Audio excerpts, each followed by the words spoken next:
Okay, here we are, Matthew Russell Lee, here in the back of the Southern District of New York Courthouse. Today, Wednesday, February 7th, 2024. Now, yesterday we managed at the end of the day to kind of stumble onto an exclusive, which was the guilty plea of the former head of Honduras National Police, Tigre Bonilla. Was set to face trial this coming Monday, February 12th, along with the former president, Juan Orlando Hernandez, on massive narco-trafficking charges. But then suddenly there he was. I was actually in Judge Castell's courtroom to cover another case about a hawala/money launderer from Yemen.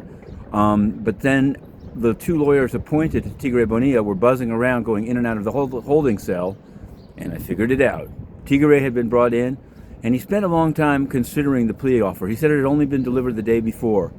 It involves, now it can be said, initially we reported it on another platform, 10 years minimum, mandatory minimum of 10, maximum of life.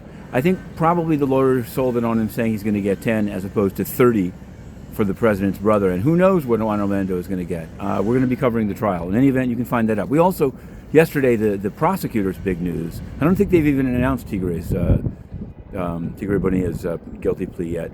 The big news was this takedown, which we had actually reported first among everyone. We'd heard about it from multiple sources last week, that there was going to be a big takedown. We knew about it, but we waited till 5:55 a.m. yesterday because they do the arrest at 6, and it just don't seem like the best way to do it. Actually, I have to say, they arrested 70 people. I think Merrick Garland's on the press release.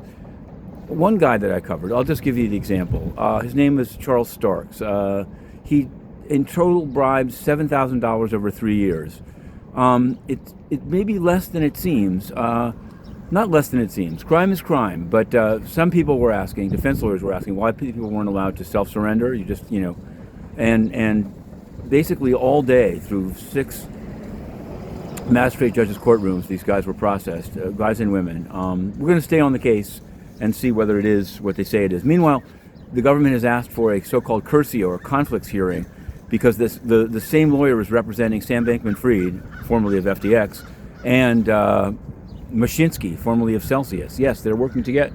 They have the same lawyer, and it could be a conflict. I kind of agree. So both of them are going to have a cursio hearing, and we'll be carrying that. Meanwhile, on the Trump beat, as we wait for Judge Engoron to rule in the building straight behind me, the District of Columbia Court of Appeals yesterday said no immunity. Not unexpected. There'll probably be an appeal to the Supreme Court where tomorrow's news yesterday.